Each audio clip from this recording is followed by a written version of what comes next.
Hi, we'll just revise what and all topics we have completed till now. So we first studied economics and its definition, and then types the microeconomy, macroeconomy, open economy, closed economy, socialistic, capitalistic, mixed economy, all those things. Then comes factors of production and factor payments.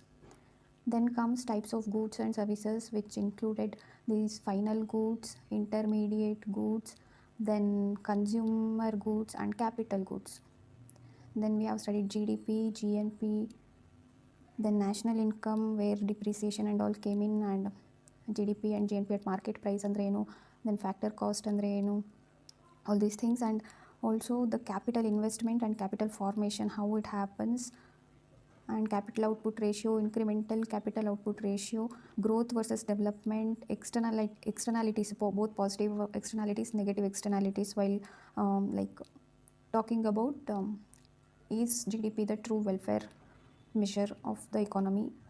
Then nominal GDP, real GDP, GDP deflator, then CPI, consumer price index, WPI, wholesale price index, then inflation, then recession, then slowdown, then exchange rate ಅಂದರೆ ಏನು, nominal effective exchange rate ಅಂದರೆ ಏನು, real effective exchange rate ಅಂದರೆ ಏನು, government securities, how these things works, then capital market ಮತ್ತು ಅದರಲ್ಲಾಗೋ mechanisms, money market and ಅದರಲ್ಲಾಗೋ mechanisms along with the instruments, that is call money, notice money, then government ಸೆಕ್ಯೂರಿಟೀಸಲ್ಲಿ treasury bills, dated securities, then cash management bill, state development loans, ಮತ್ತು money ಮಾರ್ಕೆಟಲ್ಲಿ certificate of deposits, certificate of what is that, CPE, promissory notes, all these things. And deposits ಅಂದರೆ ಏನು, ಯಾವ್ಯಾವ ಥರ deposits ಬರುತ್ತೆ, ಅಕೌಂಟ್ಸಲ್ಲಿ ಯಾವ್ಯಾವ ಥರ ಅಕೌಂಟ್ಸ್ ಇದೆ, all these things we have studied till now. And today's topic is money. So before we begin, we'll start with one quote. I have no idea where I have heard it, but I like this quote very much. That says, powerful people come from powerful places. No, powerful people make their places powerful. Yeah, maybe from KGF itself. But nowadays ಏನಾಗಿದೆ, power is equated to money. If you have money, you have power. If you have power, you need to have money. Like this. ಆದರೆ ಇದೆಲ್ಲ ಕೇಸಸಲ್ಲೂ holds good ಆಗಲ್ಲ.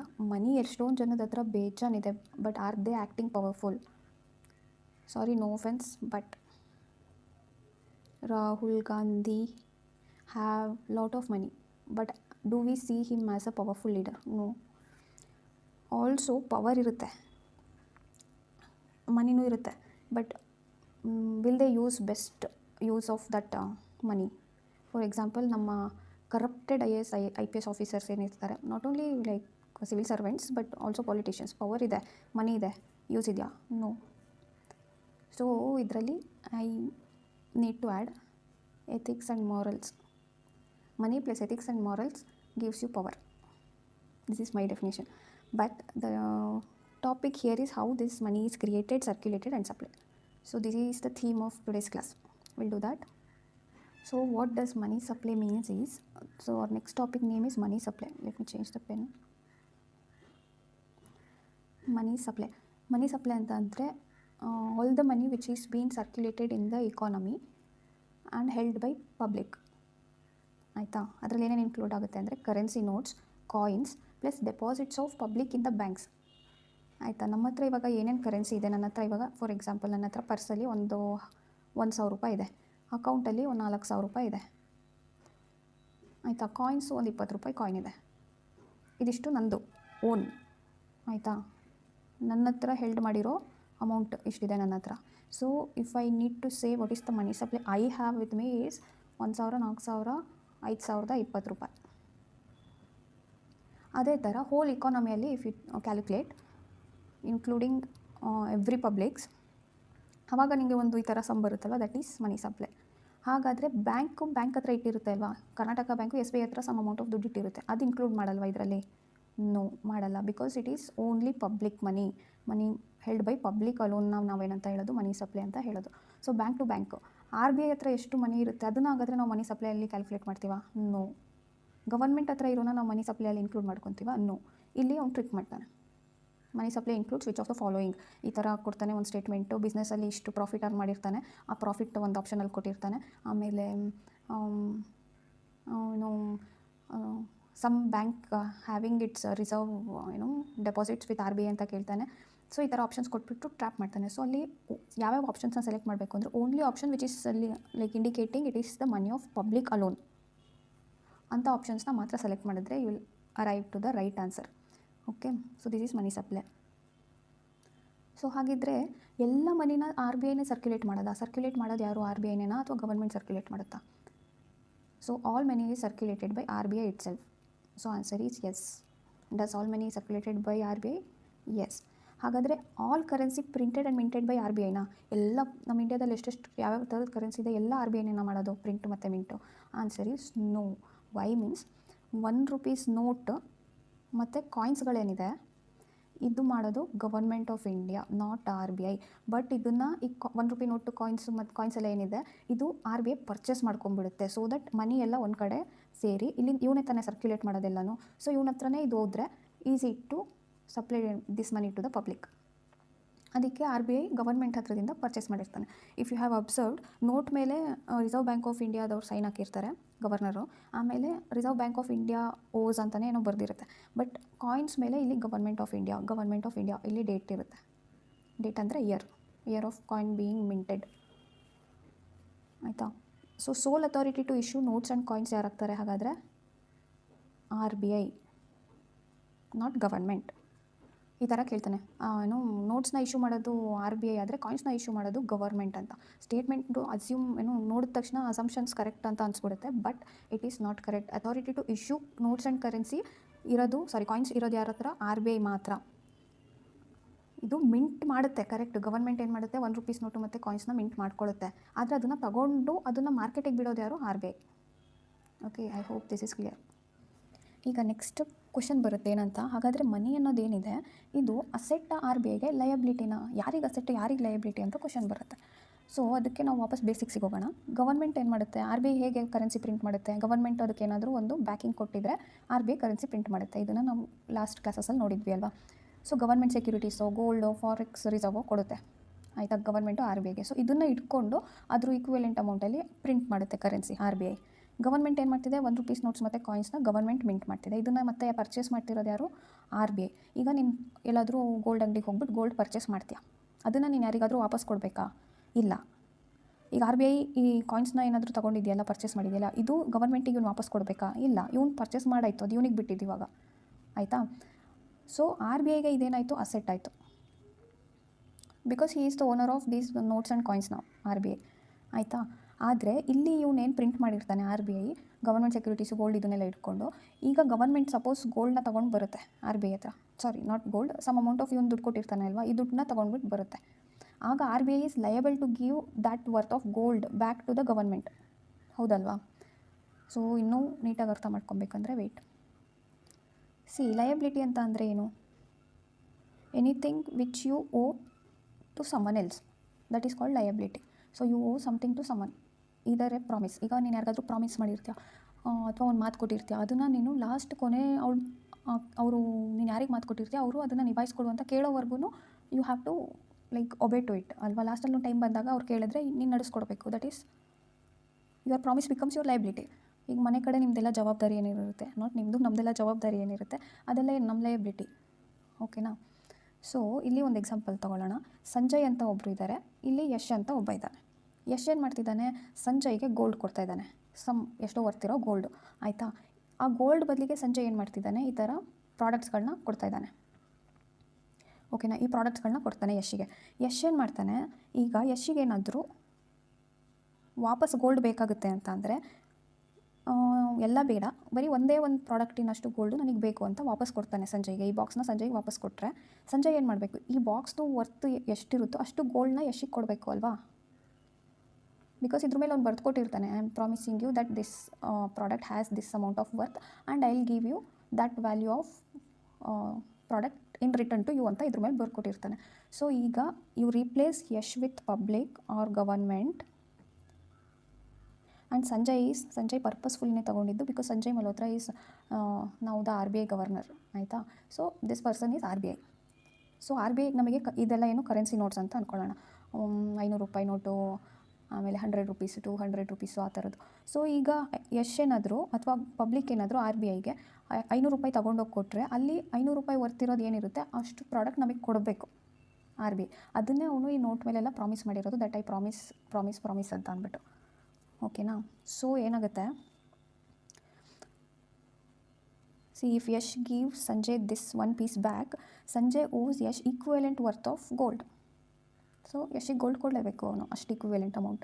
So hence the currency which RBI prints becomes its liability. So ಅದು print ಮಾಡ್ಬೇಕಾದ್ರೆ ಏನಾದರೂ ಇಟ್ಕೊಂಡೆ ಅಲ್ವಾ ಕೊಡೋದು, print ಮಾಡೋದು. ಸೊ ಪ್ರಿಂಟ್ ಮಾಡಿರೋ ಮನಿನ ಅವನಿಗೆ ವಾಪಸ್ ತಂದು ಕೊಟ್ಟರೆ, ನಾವೇನು ಪ್ರಾಡಕ್ಟ್ ಅವನ ಹತ್ರ ಇಟ್ಟಿರ್ತೀವಿ ಅದು ನಮಗೆ ಕೊಡಬೇಕು. ಸೊ ಅವ್ನು ನನಗೆ ಏನೋ ಒಂದು ರಿಟರ್ನಲ್ಲಿ ಕೊಡಬೇಕಾಗುತ್ತೆ ಅನ್ನೋದೇ ಲಯಬಿಲಿಟಿ. ಸೊ RBI ಎಷ್ಟೇ ಕರೆನ್ಸಿ ಪ್ರಿಂಟ್ ಮಾಡಿದ್ರು ಅದನ್ನು ಸರ್ಕ್ಯುಲೇಷನಿಗೆ ಬಿಟ್ಟಾಗ that becomes not asset to the RBI but liability to the RBI. ಅದೇ ರೀತಿ ಕಾಯಿನ್ಸ್ ಏನಾಗುತ್ತೆ, ಕಾಯಿನ್ಸ್ ಯಾರು ಮಿಂಟ್ ಮಾಡೋದು, it is government of India. So ಅದ್ರ ಮೇಲೆ ಯಾರ್ದು ಹೆಸರು ಇರೋದು, ಕ್ಲೇಮ್ ಮಾಡ್ತಾ ಇರೋದು ನಾವು ಯಾರಿಗೆ, ಗವರ್ಮೆಂಟಿಗೆ. So promised by government promise ಮಾಡಿದರೆ ಲಯಬಿಲಿಟಿ ಯಾರ್ದಾಗುತ್ತೆ, ಗವರ್ಮೆಂಟ್ ಆಗುತ್ತೆ. So issuer of the currency will be holding the liability of that currency.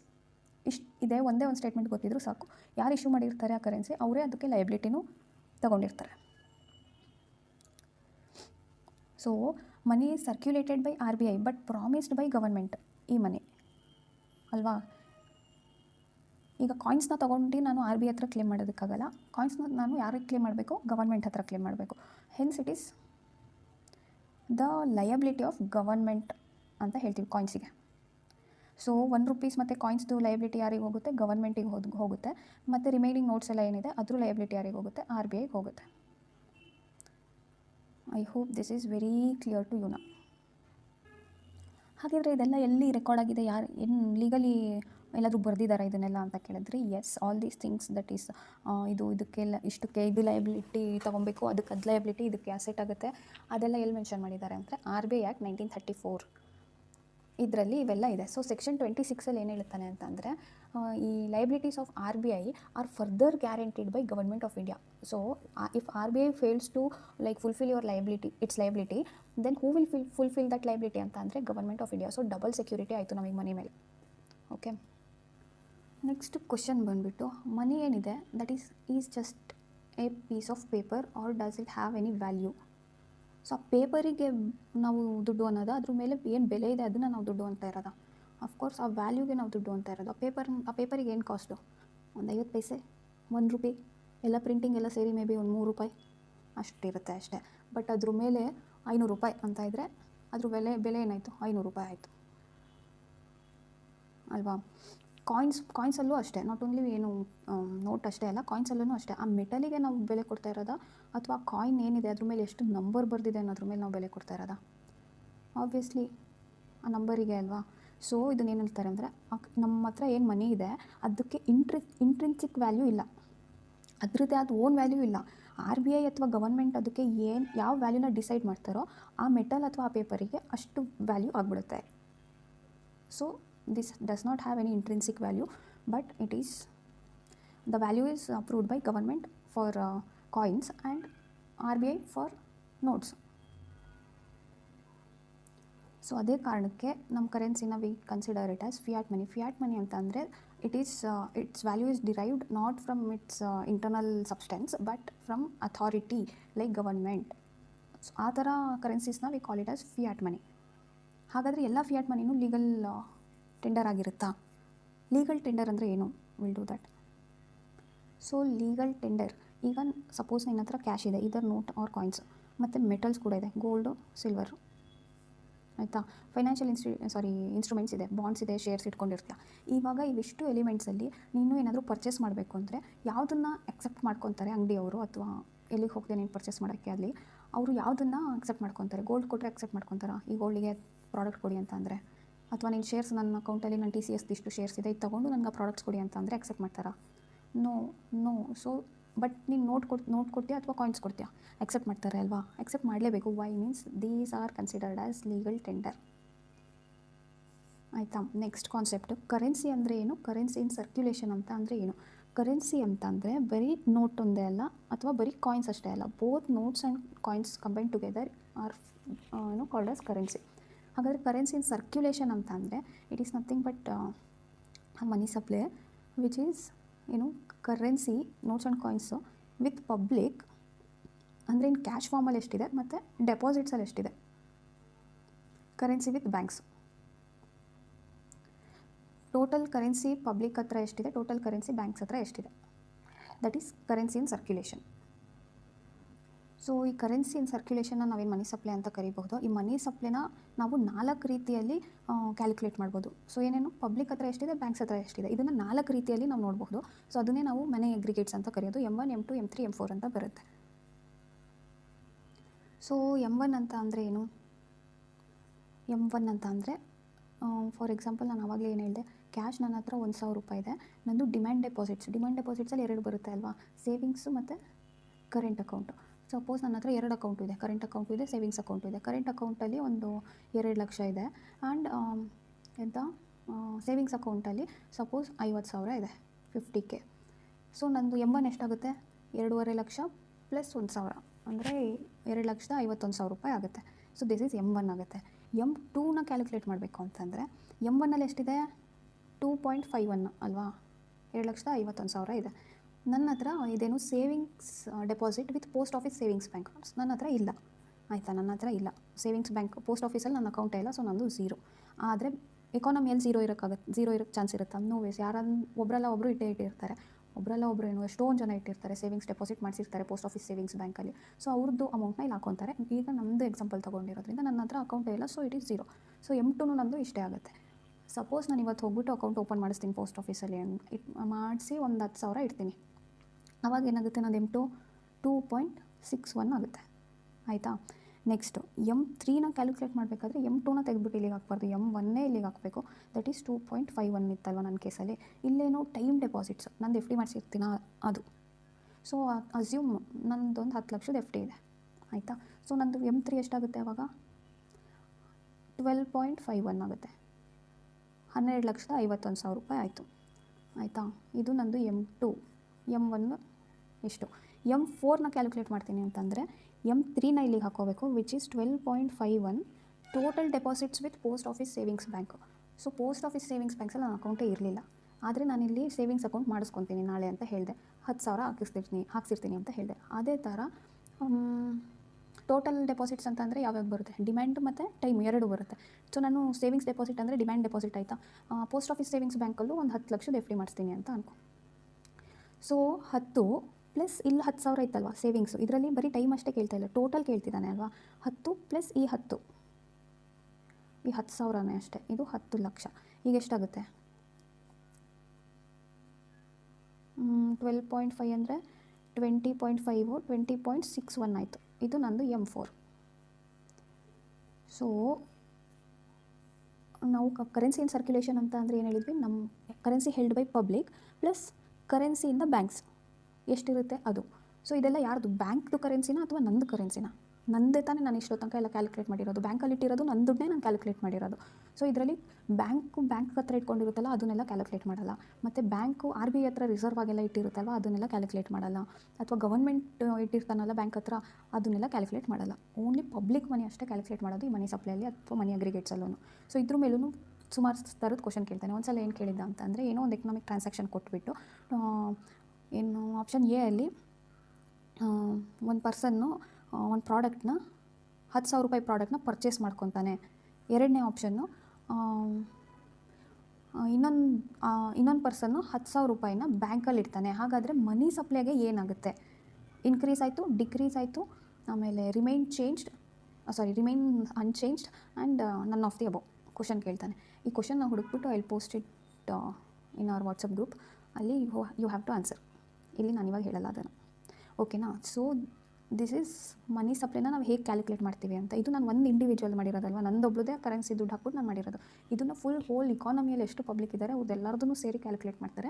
ಆವಾಗ ನಮಗೆ ಗೊತ್ತಾಗುತ್ತೆ ಇಷ್ಟು ಮನಿ ಸಪ್ಲೈ ಇಕಾನಮಿಯಲ್ಲಿ ಇದೆ. ಸೊ ಮನಿ ಸಪ್ಲೈ ಇದ್ರದ್ದು ಕ್ಯಾಲ್ಕುಲೇಟ್ ಮಾಡಿ ಯೂಸ್ ಏನಾಗುತ್ತೆ. ಸೊ ಮನಿ ಸಪ್ಲೈ ಜಾಸ್ತಿ ಇದ್ದರೆ ಇನ್ಫ್ಲೇಷನ್ ಜಾಸ್ತಿ ಆಗುತ್ತೆ, ಇನ್ಫ್ಲೇಷನ್ ರೇಟ್ ಜಾಸ್ತಿ ಆಗುತ್ತೆ.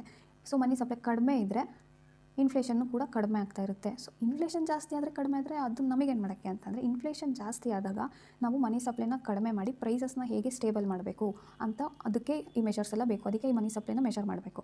ಅಥವಾ ಇನ್ಫ್ಲೇಷನ್ ಕಡಿಮೆ ಇದೆ ಅಂತ ಗೊತ್ತಾಗುತ್ತೆ ಅಂತ ಅನ್ಕೊ. ಮನಿ ಸಪ್ಲೈ ಕಡಿಮೆ ಇದ್ದಾಗ ಇನ್ಫ್ಲೇಷನ್ ಕಡಿಮೆ ಇದ್ದರೆ ಏನು ಎಫೆಕ್ಟ್ ಆಗುತ್ತೆ ಇಕಾನಮಿಯಲ್ಲಿ? ಗ್ರೋತ್ ಆಗ್ತಾ ಇರಲ್ಲ, ಇನ್ವೆಸ್ಟ್ಮೆಂಟ್ ಬರ್ತಾ ಇರಲ್ಲ, ಮನಿ ಜಾಸ್ತಿ ಓಡಾಡ್ತಾ ಇರಲ್ಲ. ಆವಾಗ ಏನಾಗುತ್ತೆ? ಸ್ಟ್ಯಾಗ್ನೆಂಟ್ ಆಗಿಬಿಡುತ್ತೆ ಇಕಾನಮಿ. ಅಂದರೆ ಒಂದು ಸ್ಥಗಿತ, ಒಂದೇ ಕಡೆ ನಿಂತ್ಕೊಂಡ್ಬಿಡುತ್ತೆ. ಅದಾಗದೇ ಇರೋದಕ್ಕೆ ವಾಪಸ್ ಹೇಗೆ ಇದರಲ್ಲಿ ಹಾಗಾದರೆ ಮನಿ ಸಪ್ಲೈನ ಜಾಸ್ತಿ ಮಾಡಿಸ್ಬೇಕು, ಈ ಥರ ಎಲ್ಲ ಏನು ಮೆಕ್ಯಾನಿಸಮ್ನ ವರ್ಕ್ ಮಾಡಿಸ್ಬೇಕು ಅಂತ ಅಂದರೆ ಮನಿ ಸಪ್ಲೈನ ಕ್ಯಾಲ್ಕುಲೇಟ್ ಮಾಡೋದು ಇಂಪಾರ್ಟೆಂಟ್ ಫ್ಯಾಕ್ಟರ್. ಸೊ ಮನಿ ಸಪ್ಲೈ ಈ ಥರ ಕ್ಯಾಲ್ಕುಲೇಟ್ ಮಾಡ್ತಾರೆ. ಇದರಲ್ಲಿ ಇವಾಗ ಮೋಸ್ಟ್ ಲಿಕ್ವಿಡ್ ಮನಿ ಯಾವುದು, ಲೀಸ್ಟ್ ಲಿಕ್ವಿಡ್ ಮನಿ ಯಾವುದು ಅಂತ ಕೇಳ್ತಾರೆ. So most liquid, least liquid ಹೇಳೋಕ್ಕಿಂತ ಮುಂಚೆ ಲಿಕ್ವಿಡ್ ಅಂತ ಅಂದರೆ ಏನು? Which is easily which can buy you products easily. So M4ನ ತೊಗೊಳ್ಳೋಣ. M4ಅಲ್ಲಿ ಏನಿದೆ? M3ಯಲ್ಲಿರೋದು ಪ್ಲಸ್ ಬ್ಯಾಂಕ್ ಹತ್ರ ಇರೋದು. ಸೊ ಇದರಲ್ಲಿ ನಾನು ಕ್ಯಾಶ್ ತೆಗಿಬೇಕು ಅಂತಂದರೆ ಪೋಸ್ಟ್ ಆಫೀಸ್ ಸೇವಿಂಗ್ಸ್ ಬ್ಯಾಂಕಿಗೆ ಹೋಗಬೇಕಾ? ಇಲ್ಲಿ ಟೋಟಲ್ ಅಂತ ಇದೆ, ಅಂದರೆ FDನೂ ಇದೆ. ನಾನು ಕೇಳಿದ ತಕ್ಷಣ ಕೊಡ್ತಾರಾ? ಸೊ ಕಷ್ಟ ಇಲ್ಲಿ ಪ್ರೋಸೆಸ್ಸು, ಲಿಕ್ವಿಡಿಟಿ ಕಡಿಮೆ. M3ಯಲ್ಲಿ ಹೋಗ್ತೀನಿ. M3ಯಲ್ಲೂ ಮತ್ತೆ ಬ್ಯಾಂಕ್ ಹತ್ರ ಹೋಗಬೇಕಾ? ಆಯಿತಾ? ಇಲ್ಲೇನು ಟೈಮ್ ಡೆಪಾಸಿಟ್ ಅಂದರೆ ಮತ್ತು ಟೈಮ್ ರಿಸ್ಟ್ರಿಕ್ಷನ್ಸ್ ಬಂತ ಸೇಮ್ M4 ಥರನೇ. ಸೊ ಇಲ್ಲೂ ಲಿಕ್ವಿಡಿಟಿ ಕಡಿಮೆ ಅನ್ನಿಸ್ತು. ನೆಕ್ಸ್ಟು M2 ಅಲ್ಲಿ M1 ಪ್ಲಸ್ ಸೇವಿಂಗ್ಸ್ ಡೆಪಾಸಿಟ್ಸು. ಆಯಿತಾ? Savings deposits in post office savings bank ಅಂತಂದರೆ ನನ್ನ ಹತ್ರ ಸಪೋಸ್ ನಾನು ಇವಾಗ ಮಾಡ್ಕೊಂಡಿರೋದು ಪೋಸ್ಟ್ ಆಫೀಸ್ ಸೇವಿಂಗ್ಸಲ್ಲಿ ನನಗೆ ಇನ್ನೂ ATM ಸಿಕ್ಕಿರಲ್ಲ. ಆಯಿತಾ? ಡಿಮ್ಯಾಂಡ್ ಡೆಪಾಸಿಟ್ಸ್ಗೆ ಅಕೌಂಟ್ ಮಾಡಿಸಿದಾಗಲೇ ನಮಗೆ ATM ಕೊಟ್ಬಿಟ್ಟಿರ್ತಾರೆ. ಆ್ಯಂಡ್ ದಿಸ್ ಈಸ್ ಲೈಕ್ ನನಗೆ ಚಿಕ್ಕವಳಿಂದನೂ ಇದೇ ಇರುತ್ತೆ. ಆಯಿತಾ? ಈಗ ನನ್ನ ಹತ್ರ ಇಲ್ಲಿ ಕ್ಯಾಶೇ ಉಂಟು. ಈಸಿಯಾಗಿ ನಂಗೆ ಎಲ್ಲಿ ಸಿಗುತ್ತೆ ದುಡ್ಡು? ಕ್ಯಾಶೇ ಇಲ್ಲಿದೆ. ಇದು ಸಿಕ್ಕಿಲ್ಲ ಅಂತಂದ್ರೂ ಇಲ್ಲೇ ಡೈರೆಕ್ಟಾಗಿ ಕ್ಯಾಶ್ ಸಿಗ್ತಾ ನನಗೆ. ಸೊ ಮೋಸ್ಟ್ ಲಿಕ್ವಿಡ್ ಯಾವುದು? M1. ಲೀಸ್ಟ್ ಲಿಕ್ವಿಡ್ ಹಾಗಾದರೆ ಯಾವುದಾಯಿತು? ಇಲ್ಲಿರೋದು ಮತ್ತೆ ಇಲ್ಲೂ ತೆಗಿಬೇಕು. M3 ತಾನೇ ಇಲ್ಲಿರೋದು. ಸೊ ಬ್ಯಾಂಕ್ ಹತ್ರ, ಇಲ್ಲೂ ಬ್ಯಾಂಕ್ ಹತ್ರ ಹೋಗಬೇಕು, ಇಲ್ಲಿ ಈ ಪೋಸ್ಟ್ ಆಫೀಸ್ ಬ್ಯಾಂಕ್ ಹತ್ರನೂ ಹೋಗಬೇಕು M4 ಕೇಸಲ್ಲಿ. ಸೊ ಲೀಸ್ಟ್ ಲಿಕ್ವಿಡ್ ಯಾವುದು? M4. ಆಯಿತಾ? ನೆಕ್ಸ್ಟು ಬ್ರಾಡ್ ಮನಿ, ನ್ಯಾರೋ ಮನಿ ಅಂತ ಬರುತ್ತೆ. ಸೊ ಬ್ರಾಡ್ ಮನಿ, ನ್ಯಾರೋ ಮನಿ ಹೇಳಬೇಕು ಅಂದರೆ ಈ ವ್ಯಾಲ್ಯೂಸ್ ನೋಡಿಬಿಟ್ಟೆ ಹೇಳ್ಬೋದು. M4 value ಎಷ್ಟಿತ್ತಪ್ಪ? 20 ಅಲ್ಲ, 22.61 ಅಲ್ವಾ? ಸೊ 22.61. ಮತ್ತು M3 value 12.51, M2 2.61, M1 2.51. So ಇವೆರಡರಲ್ಲಿ, ಈ 4ರಲ್ಲಿ ಬ್ರಾಡ್ ಇರೋದು ಇವೆರಡು, ನ್ಯಾರೋ ಇರೋದು ಇವೆರಡು. ಸೊ ಇದು ನೋಡಿಬಿಟ್ಟೆ ನಾವು ಕ್ಲಿಯರಾಗಿ ಹೇಳ್ಬೋದು, narrow money is M1 and M2 and broad money is M3 and M4. ಬರೀ ನಂದು ಇಂಡಿವಿಜುವಲ್ ತೊಗೊಂಡಿರೋದಕ್ಕೆ ನನಗೆ ಈ ಥರ ವ್ಯಾಲ್ಯೂಗಳು ಇಲ್ಲ ಇಷ್ಟಿಷ್ಟೇ ಡಿಫ್ರೆನ್ಸ್ ಕಾಣಿಸ್ತಾ ಇದೆ ಅಂತಂದರೆ ಹೋಲ್ ಇಕಾನಮಿಕ್ ತೊಗೊಂಡಾಗ ಇನ್ನೇಗಾಗಬೇಡ. So it is obvious that M1 and M2 are narrow money and M3 and M4 are broad money. Most liquid is M1, least liquid is M4. ಬರೀ ಇವು 4 ಫ್ಯಾಕ್ಟ್ಸ್ ಅಷ್ಟೇ ಕೇಳಲ್ಲ. So here is the clean slide for you. ನೀನೇ ಇದನ್ನು screenshot ತೆಗೆದ್ಬಿಟ್ಟು ನಿಂದೇ ವ್ಯಾಲ್ಯೂಸ್ಗಳನ್ನ ಹಾಕೋ. ನಿನ್ನ ಹತ್ರ ಕ್ಯಾಶ್ ಎಷ್ಟಿದೆ, ಸೇವಿಂಗ್ಸಲ್ಲಿ ಎಷ್ಟಿದೆ, ಆಮೇಲೆ ಕರೆಂಟ್ ಅಕೌಂಟ್ ಇದ್ದರೆ ಕರೆಂಟ್ ಅಕೌಂಟಲ್ಲಿ ಎಷ್ಟಿದೆ, ಏನೇನು ರಿಯಲ್ ಪಿಕ್ಚರ್ ಏನೇನಿದೆ ಅದನ್ನು ಹಾಕೋ. ಆಮೇಲೆ ಎಲ್ಲ ವ್ಯಾಲ್ಯೂಸ್ನು ಕ್ಯಾಲ್ಕುಲೇಟ್ ಮಾಡು. ನಿಮ್ಮದು M1, M2, M3, M4 ಅಂತ ಕ್ಯಾಲ್ಕುಲೇಟ್ ಮಾಡಬೇಕು. ಸೊ ಮುಂದೆ ಎಲ್ಲ ಕಾನ್ಸೆಪ್ಟ್ ಬರುತ್ತೆ, CLR, SLR, ಅದು ಬ್ಯಾಂಕ್ಸು ಮೇಂಟೈನ್ ಮಾಡೋ ರಿಸರ್ವ್ಸು. ಅದನ್ನು ನಾನು ನನ್ನದೇ ಒಂದು ಬ್ಯಾಂಕ್, ನನ್ನ ಪರ್ಸ್ ಏನಿದೆ ಅದೇ ಬ್ಯಾಂಕ್ ಅಂತ ಮಾಡ್ಕೊಂಡಿರೋದು. ಅದರಲ್ಲಿ ಆಚೆ ಪರ್ಸೊಳಗೆ ಇನ್ನೊಂದು ಜಿಪ್ ಇರುತ್ತೆ ಅಲ್ವಾ, ಅದು CLR, SLR. ಅದು 2 ಜಿಪ್ ಇರುತ್ತೆ. ಒಂದು ಜಿಪ್ ಹೆಸರು CRR, ಇನ್ನೊಂದು ಜಿಪ್ ಹೆಸರು SLR ಅಂತ ಮಾಡ್ಕೊಂಡಿದ್ದೀನಿ. ಸೊ ಇವಾಗ ನಾನು ಏನು ಹೇಳಿದ್ರು ಅದು ಗೊತ್ತಾಗಲ್ಲ, ಆ ಕಾನ್ಸೆಪ್ಟ್ ಬರಲಿ, you will get to know. So ನಾನು ಏನು ಮಾಡಬೇಕು ಅಂದರೆ ಎಕನಾಮಿಕ್ಸ್ ಈಸಿ ಅನ್ನಿಸ್ಬೇಕು ಅಂತಂದರೆ ಎಲ್ಲ ಬರೀ ನಿಂದಕ್ಕೆ ಮಾತ್ರ ಕನ್ವರ್ಟ್ ಮಾಡ್ಕೊಂಡು ನೋಡ್ಕೊ, ಈಸಿ ಅನಿಸುತ್ತೆ. ಅದನ್ನು ಫುಲ್ ಇಕಾನಮಿಗೆ ಆಮೇಲೆ ಸ್ಪ್ರೆಡ್ ಮಾಡ್ಕೊಂಡು ನಿನ್ನ ಲೆವೆಲಲ್ಲಿ ನಿನಗೆ ಅರ್ಥ ಆದರೆ ಫುಲ್ ನೇಷನ್ ಲೆವೆಲಲ್ಲೂ ನಿಂಗೆ ಅರ್ಥ ಆದಂಗೆ. ಆವಾಗ ಏನು ಮಾಡು, ನೀನು ಇಂಡಿಯಾ ಅಂತ ಅನ್ಕೋ, ಈಸಿ. ಸೊ ನೆಕ್ಸ್ಟ್ ಟಾಪಿಕ್ ಬಂದು ಮಾನಿಟ್ರಿ ಬೇಸ್ ಅಥವಾ ಮನಿ ಸರ್ಕ್ಯುಲೇಷನ್. ಆಯಿತಾ? ಸೊ ಅದನ್ನು ಅರ್ಥ ಮಾಡ್ಕೊಳ್ಳೋದಕ್ಕೆ ಫಸ್ಟು ಒಂದು ಸ್ಟೋರಿ ಕೇಳು. ಈ ಸ್ಟೋರಿಯಲ್ಲಿ ಕ್ಯಾರೆಕ್ಟರ್ ಹೆಸರು again it is Yash only for me. ಆಯಿತಾ? ಸೊ ಯಶ್ ಹತ್ರ ಗೋಲ್ಡ್ ಇದೆ. ಈ ಗೋಲ್ಡ್ನ ತೊಗೊಂಡೋಗಿ RBIಯಲ್ಲಿ ಡೆಪಾಸಿಟ್ ಮಾಡಿ, ಈ ಗೋಲ್ಡಿಗೆ ಎಷ್ಟು? 500 ರೂಪಾಯಿ ಅಂತ ಅಂದ್ಕೊಳ್ಳೋಣ. 500 ರೂಪಾಯಿ ಇಸ್ಕೊತಾನೆ. ಈಗ ಇಕಾನಮಿಯಲ್ಲಿ ಇನ್ಯಾರೂ ಇಲ್ಲ, RBI ಒಬ್ಬ ಅವನೇ, ಯಶ್ ಒಬ್ಬ ಅವನೇ. ಹಾಗಾದರೆ ಮನಿ ಸಪ್ಲೈ ಎಷ್ಟಾಗುತ್ತೆ? ಮನಿ ಸಪ್ಲೈ ಅಂತ ಅಂದರೆ ಏನು? Currency held by public. Currency held by public either in cash or in bank. ಇಷ್ಟೇ ಮನಿ ಸಪ್ಲೈ ಅಂತಂದರೆ. ಇಲ್ಲಿ ಏನು ಮನಿ ಸಪ್ಲೈ ಎಷ್ಟಾಗುತ್ತೆ? Currency held by public in cash ಎಷ್ಟಿದೆ ಇವಾಗ ಯಶ್ ಹತ್ರ? 500 ರೂಪಾಯಿ ಇದೆ. ಬ್ಯಾಂಕ್ ಇದೆಯಾ ಎಲ್ಲಾದರೂ? ಬ್ಯಾಂಕ್ ಪಿಕ್ಚರೇ ಇಲ್ಲ. RBI ಹತ್ರ ಇವನೇನಾದರೂ ದುಡ್ಡು ಇಟ್ಟಿದ್ದಾನ? ಇಲ್ಲ. ಗೋಲ್ಡ್ ಕೊಟ್ಟಿದ್ದಾನೆ, ಅದ್ರ ಕ್ಯಾಶ್ ಇಸ್ಕೊಂಡಿದ್ದಾನೆ. ಸೊ ಕ್ಯಾಶ್ ಎಷ್ಟಿದೆ ಅಂತ. ಸೊ ಮನಿ ಸಪ್ಲೈ ಆಗಾದರೆ ಎಷ್ಟಾಯಿತು? ಬ್ಯಾಂಕ್ ಅಕೌಂಟಲ್ಲಿ ಒಂದು 0 ಇದೆ. ಸೊ ಮನಿ ಸಪ್ಲೈ ಎಷ್ಟಾಯಿತು? ಈ ಥರ ಇರೋ ಇಕಾನಮಿಯಲ್ಲಿ 500 ರೂಪಾಯಿ ಆಯಿತಾ? ಈಗ ಯಶ್ ಅಂತಾನೆ 500 ರೂಪಾಯಲ್ಲಿ ಇವಾಗ ಇವನು ನನಗೆ 200 ರೂಪಾಯಿ ಸಾಕಪ್ಪ ನನ್ನ ಖರ್ಚಿಗೆ, ಇನ್ನು 300 ರೂಪಾಯಿ ನನಗೆ ಎಕ್ಸ್ಟ್ರಾ ಇದೆ, 300 ರೂಪಾಯಿ ಎಕ್ಸ್ಟ್ರಾ ಇದೆ. ಈ 300 ರೂಪಾಯಿನ ನಾನು ಎಲ್ಲಾದರೂ ಸೇವಿಂಗ್ಸ್ ಮಾಡಬೇಕಲ್ಲ ಅಂತ ಅಂದ್ಕೊಂಡು ಒಂದು ಬ್ಯಾಂಕ್ ಹುಡ್ಕೊಂಡು ಹೋಗ್ತಾನೆ. ಈ ಬ್ಯಾಂಕಲ್ಲಿ ಎಷ್ಟಾಗ್ತಾನೆ, ಈ 300 ರೂಪಾಯಿನ ಡೆಪಾಸಿಟ್ ಮಾಡ್ತಾನೆ.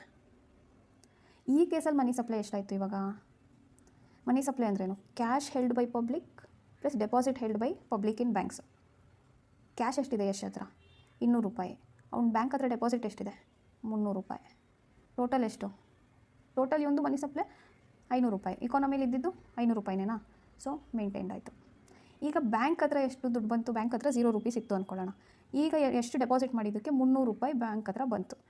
ಈಗ ಇವನೇನು ಮಾಡ್ತಾನೆ ಬ್ಯಾಂಕ್ ಅಂತ ಅಂದರೆ, 100 ರೂಪಾಯಿ ನನಗೆ ಸಾಕಪ್ಪ ಲೋನ್ ಎಲ್ಲ ಕೊಡೋದಕ್ಕೆ, ಅಥವಾ ನಂದು ಏನೇನು ಡೈಲಿ ವರ್ಕ್ ಏನಿದೆ ಅದಕ್ಕೆ ನಾನು 100 ರೂಪಾಯಿ ಇಟ್ಕೊತೀನಿ. ಇನ್ನು 200 ರೂಪಾಯಿ ಏನಿದೆ ಇದನ್ನು ನಾನು RBI ಹತ್ರ ರಿಸರ್ವ್ ಮಾಡಿ ಇಟ್ಟಿರ್ತೀನಿ. ಯಾಕೆಂದರೆ ನನಗೇನಾದರೂ ಎಮರ್ಜೆನ್ಸಿ ಬಂದಾಗ ನಂಗೆ ಬೇಕಾಗುತ್ತೆ ಅಲ್ವಾ. ಸೊ ಆ ದುಡ್ಡು RBI ಹತ್ರ ಸೇಫ್ ಆಗಿರಲಿ ಅಂದ್ಬಿಟ್ಟು RBI ದುಡ್ಡು ಕೊಡ್ತಾನೆ 200 ರೂಪಾಯಿ. ಈ ಕೇಸಲ್ಲಿ ಮನಿ ಸಪ್ಲೈ ಏನಾಗುತ್ತೆ?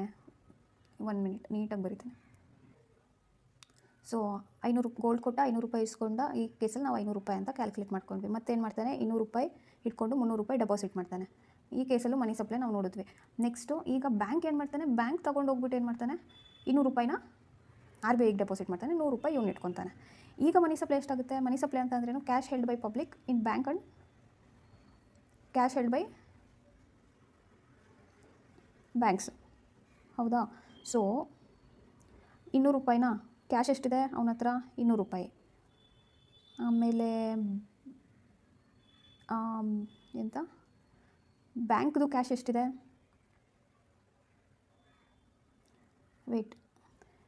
ಬ್ಯಾಂಕ್ದು ಕ್ಯಾಶ್ ನಮಗೆ ಬೇಕಾಗಿಲ್ಲ. ಇವಂದು ಎಷ್ಟಿದೆ?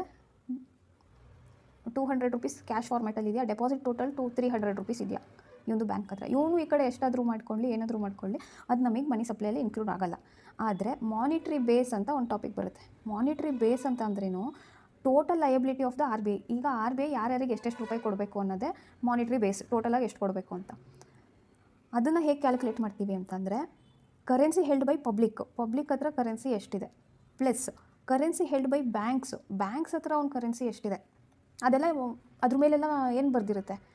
RBI is promising, I am promising something ಅಂತ ಬರ್ದಿರುತ್ತೆ ಅಲ್ವಾ. ನೀವು ಚೆಕ್ ಮಾಡಿಬಿಟ್ಟು ಹೇಳೇ ಬಿಡ್ಬೋದಾಗಿತ್ತು ಏನು ಸ್ಟೇಟ್ಮೆಂಟ್ ಬರ್ತಿದ್ದಾರೆ ಅಂತ. Give me some time, will do that.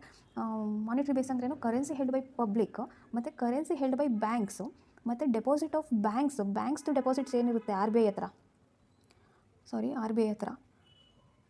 ಇದೆಲ್ಲ ದುಡ್ಡು ಇವಾಗ ಯಾರು ಪ್ರಾಮಿಸ್ ಮಾಡಿರೋದು ಕೊಡೋದಕ್ಕೆ? RBI ಏನಾಯ್ತದು? ಲಯಬಿಲಿಟಿ. ಸೊ ಟೋಟಲ್ 3 ಥರ ಲಯಬಿಲಿಟಿ ಬರುತ್ತಾ? ಒಂದು currency cash held by public, ಇನ್ನೊಂದು ಕ್ಯಾಶ್ ಹೆಲ್ಡ್ ಬೈ ಬ್ಯಾಂಕ್ ಹತ್ರ ಎಷ್ಟಿದೆ ಅದು, ಇನ್ನೊಂದು ಈ ಬ್ಯಾಂಕು RBIಗೆ ಎಷ್ಟು ರೂಪಾಯಿ ಕೊಡ್ತು ಮನಿ ಸರ್ಕ್ಯುಲೇಟ್ ಮಾಡಿದಾಗ. ಸೊ ಈ 3 ವ್ಯಾಲ್ಯೂ ಏನಿದೆ ಅದು ನಾವು ಸಮ್ ಮಾಡಿದಾಗ ಏನು ಬರುತ್ತೆ? ಅದು ಮಾನಿಟ್ರಿ ಬೇಸ್ ಅಂತ ಕರಿತೀವಿ. ಆಯಿತಾ? Monetary base is nothing but total liability of RBI. So ಈಗೇನು ಹೇಳುತ್ತೆ? Total liability of RBI is public ಹತ್ರ ಎಷ್ಟಪ್ಪ ಉಳ್ಕೊಂತು ಆಫ್ಟರ್ ಸರ್ಕ್ಯುಲೇಷನ್ ಆಫ್ ಮನಿ ಆದಮೇಲೆ ಎಷ್ಟು ಉಳ್ಕೊಂತು ಪಬ್ಲಿಕ್ ಹತ್ರ? ಎಷ್ಟು ರೂಪಾಯಿ ಇದೆ? 200 ರೂಪಾಯಿ ಇದೆಯಾ? ಬ್ಯಾಂಕ್ ಅವನ ಹತ್ರ ಎಷ್ಟು ರೂಪಾಯಿ ಉಳ್ಕೊಳ್ಳುತ್ತೆ? ಬ್ಯಾಂಕ್ SBI ಹತ್ರ ಎಷ್ಟು ಉಳ್ಕೊಳ್ಳುತ್ತೆ? 100 ರೂಪಾಯಿ ಉಳಿಸ್ಕೊಂಡು ಅವನೇ ಏನು ಮಾಡಿದ್ದಾನೆ? 200 ರೂಪಾಯಿ ಅಲ್ಲಿ ಕೊಟ್ಟಿದ್ದಾನೆ. ಸೊ ಆ 200 ರೂಪಾಯಿ ಅಲ್ಲಿ ಕೊಟ್ಟಿರೋದನ್ನು ನಾನು ಆ್ಯಡ್ ಮಾಡ್ಕೊಬೇಕು. ಆಯಿತಾ? 200 ರೂಪಾಯಿ. ಬಿಕಾಸ್ ಅದನ್ನು ಈಗ ಬ್ಯಾಂಕಿಗೆ ಎಮರ್ಜೆನ್ಸಿ ಬಂದುಬಿಡುತ್ತೆ. ಸೊ ಅದನ್ನು RBI ಇವಾಗ mandatory to give it back to the this bank SBI. So it is the form of liability for RBI ನಾವು. ಆಯಿತಾ? ಸೊ ಟೋಟಲ್ ಎಷ್ಟಾಯಿತು? 500 ರೂಪಾಯಿ. RBI ಕೊಟ್ಟಿದ್ದೆಷ್ಟು? ಯಶ್ಶಿಗೆ ಗೋಲ್ಡ್ ಕೊಟ್ಟಾಗ 500 ರೂಪಾಯಿ. ಸೊ ಟೋಟಲ್ ನಿಮ್ಮ ಸರ್ಕ್ಯುಲೇಟ್ ಆದಮೇಲೂ ಮನಿ ಸರ್ಕ್ಯುಲೇಟ್ ಆದಮೇಲೂ ಎಷ್ಟು ಲಯಬಿಲಿಟಿ ಕ್ರಿಯೇಟ್ ಆಗಿರೋದು? 500 ರೂಪಾಯಿ. ಆಯಿತಾ? ಸೊ ಏನು ಟೋಟಲ್ ಲಯಬಿಲಿಟೀಸ್ ಆಫ್ RBIನ ನಾವೇನಂತ ಕರಿತೀವಿ? ಮಾನಿಟರಿ ಬೇಸ್ ಅಂತ ಕರಿತೀವಿ. ಮಾನಿಟರಿ ಬೇಸ್ ಅಥವಾ ಅಲ್ಲಿ M1 M2 M3 M4 ಓದ್ಕೊಬಂದ್ವಲ್ಲ, ಅದು ಪಬ್ಲಿಕ್ಕಿಂದು. M0 ಅಂತ ಅಂದರೆ ಅಥವಾ M0 ಅಂತ ಅಂದರೆ total liability of RBI, monetary base ಅಥವಾ ಹೈ ಪವರ್ಡ್ ಮನಿ, ರಿಸರ್ವ್ ಮನಿ, ಬೇಸ್ ಮನಿ ಅಂತ ಕರಿತೀವಿ ನಾವು ಇದನ್ನು. ಇಲ್ಲಿವರೆಗೂ ಕ್ಲಿಯರ್ ಇದೆ ಅಂತ ಅಂದ್ಕೊತೀನಿ. ಈಗ ಸಪೋಸ್ ಯಶ್ ಮೇಲೆ ಗವರ್ಮೆಂಟ್ ಬಂದು ಟ್ಯಾಕ್ಸ್ ಹಾಕ್ತಾನೆ ಅಂತ ಅನ್ಕೋ. 50 ರೂಪಾಯಿ ಟ್ಯಾಕ್ಸು. 50 ರೂಪಾಯಿ ಏನು ಇನ್ಕಮ್ ಟ್ಯಾಕ್ಸ್ ಕಟ್ಟಿರ್ತಾನೆ. ಯಾರ್ಯಾರ್ದು 18 ರೂಪಾಯಿಗಿಂತ ಇನ್ಕಮ್ ಜಾಸ್ತಿ ಇರುತ್ತೋ ಅವರು 50 ರೂಪಾಯಿ ಕೊಡಬೇಕು. 18 ಅಲ್ಲ, ಏನು ಹೇಳ್ತಾ ಇದೆ? 180 ಅನ್ಬೇಕಾಗಿತ್ತು. ಆಯಿತಾ? 180ಕ್ಕಿಂತ ಯಾರ್ಯಾರ್ದು ಇನ್ಕಮ್ ಇದೆ ಜಾಸ್ತಿ ಅವರು 50 ರೂಪಾಯಿ ಕಟ್ಟಬೇಕು ಅಂತ ಗವರ್ಮೆಂಟ್ ಹೇಳುತ್ತೆ. ಅವಾಗ ಏನು ಮಾಡಬೇಕು? ಎಷ್ಟು 200 ರೂಪಾಯಿಲಿ 50 ರೂಪಾಯಿ ಕೊಟ್ಟರೆ ಉಳ್ಕೊಳ್ಳೋದು 150 ರೂಪಾಯಿ ಉಳ್ಕೊಳ್ಳುತ್ತೆ. ಈಗ ಎಷ್ಟಾಗುತ್ತೆ? ಮಾನಿಟ್ರಿ ಬೇಸ್ ಎಷ್ಟಾಗುತ್ತೆ? ಕ್ಯಾಶ್ ಎಷ್ಟು ಉಳ್ಕೊಂತು? ಆರ್ ಬಿ ಐ ಎಷ್ಟು ಹತ್ರ 150 ರೂಪಾಯಿ. ಬ್ಯಾಂಕ್ ಹತ್ರ ಸೇಮ್ ಅವ್ನ ಡೆಪಾಸಿಟ್ ಎಷ್ಟಿತ್ತು ಅದರಲ್ಲಿ 100 ರೂಪಾಯಿ ಉಳಿಸ್ಕೊಂಡಿರುತ್ತೆ, ಇನ್ನು 200 ರೂಪಾಯಿನ ಅಲ್ಲಿ ಕೊಟ್ಟಿರ್ತಾನೆ. ಸೊ ಈಗ ಏನಾಗುತ್ತೆ, ಮಾನಿಟ್ರಿ ಬೇಸು 450 ರೂಪಾಯಿ ಆಯಿತಾ, 50 ರೂಪಾಯಿ ಕಡಿಮೆ ಆಯಿತು. ಸೊ ಇದನ್ನು ಮನಿ ಸಪ್ಲೈನ ನಾವು ಈ ಥರನೂ ಚೇಂಜ್ ಮಾಡ್ಬೋದು. ಟ್ಯಾಕ್ಸ್ನ ಜಾಸ್ತಿ ಮಾಡಿಬಿಟ್ಟು ಇವ್ರ ಹತ್ರ ಎಷ್ಟು ಕ್ಯಾಶ್ ಇದೆ ಈ ಲಿಕ್ವಿಡಿಟಿನ ನಾವು ಕಡಿಮೆ ಮಾಡ್ಬೋದು by the use of tax ಜಾಸ್ತಿ ಆದರೆ ಈಗ 50 ರೂಪಾಯಿ ಇದ್ದಿದ್ದು 80 ರೂಪಾಯಿ ಟ್ಯಾಕ್ಸ್ ಅಂತ ಮಾಡಿದ್ರೆ 120 ರೂಪಾಯಿ ಅಷ್ಟೇ ಉಳ್ಕೊಳ್ಳುತ್ತೆ ಯಶ್ ಹತ್ರ. ಸೊ ಮನಿ ಸಪ್ಲೈ ಕಡಿಮೆ ಆಗುತ್ತೆ. ಸೊ ಇದೆಲ್ಲ ಟ್ರಿಕ್ಸ್ ಅಲ್ಲ, these are mechanisms in fiscal policy. ಇದೇ ಥರ ಮಾನಿಟ್ರಿ ಪಾಲಿಸಿಯಲ್ಲೂ ಮಾಡುತ್ತೆ, ಬಟ್ ಅದನ್ನು ಎಕ್ಸ್ಪ್ಲೈನ್ ಮಾಡೋದಕ್ಕಿಂತ ಮುಂಚೆ there are many other topics to be discussed, will do that first. So next concept ಬಂದ್ಬಿಟ್ಟು ಮನಿ ಕ್ರಿಯೇಷನಲ್ಲಿ will repeat the same old example. Yash ಇದ್ದಾನೆ, ಯಶ್ ಏನು ಮಾಡ್ತಾನೆ, ಗೋಲ್ಡ್ ತೊಗೊಂಡೋಗಿ ಆರ್ ಬಿ ಐ ಕೊಡ್ತಾನೆ. ಅದ್ರ ವರ್ತ್ ಎಷ್ಟು ಇರುತ್ತೆ, 500 ರೂಪಾಯಿ ಇರುತ್ತೆ. ಸೊ 500 ರೂಪಾಯಿ ಪ್ರಿಂಟ್ ಮಾಡಿ ಆರ್ ಬಿ ಐ ಕೊಡುತ್ತೆ. ಯಶ್ ಹತ್ರ ಇವಾಗ ಎಷ್ಟಾಯಿತು, 500 ರೂಪಾಯಿ ಆಯಿತು. ಈ 500 ರೂಪಾಯಿನ ತೊಗೊಂಡೋಗಿ ಯಶ್ ಏನು ಮಾಡ್ತಾನೆ, 200 ರೂಪಾಯಿ ಅವ್ನ ಖರ್ಚಿಗೆ ಇಟ್ಕೊತಾನೆ, 300 ರೂಪಾಯಿನ ಡೆಪಾಸಿಟ್ ಮಾಡ್ತಾನೆ. ಎಲ್ಲಿ ಡೆಪಾಸಿಟ್ ಮಾಡ್ತಾನೆ, ಎಸ್ ಬಿ ಐಯಲ್ಲಿ ಡೆಪಾಸಿಟ್ ಮಾಡ್ತಾನೆ ಆಯಿತಾ. ಈ ಎಸ್ ಬಿ ಐ ಏನು ಮಾಡುತ್ತೆ, ಈ 300 ರೂಪಾಯಲ್ಲಿ 100 ರೂಪಾಯಿ ಇವನ ಹತ್ರ ಇಟ್ಕೊಳ್ಳುತ್ತೆ ಲೆಂಡಿಂಗ್ ಪರ್ಪಸ್ಸಿಗೆ, 200 ರೂಪಾಯಿನ ರಿಸರ್ವ್ ಆಗಿ ಇಟ್ಕೊಳ್ಳುತ್ತೆ. ಇಲ್ಲಿ ಸೀದಾ ಆರ್ ಬಿ ಐ ಕೊಡಲ್ಲ ಅಂತ ಅಂದ್ಕೊಳ್ಳೋಣ. ಈ ರಿಸರ್ವ್ ಆಗಿ ಇಟ್ಕೊಳ್ಳೋದ್ರಲ್ಲಿ ಎಸ್ ಬಿ ಐ ಏನು ಮಾಡುತ್ತೆ, 2 ಥರ ರಿಸರ್ವ್ ಇರುತ್ತೆ ಇವನ ಹತ್ರ.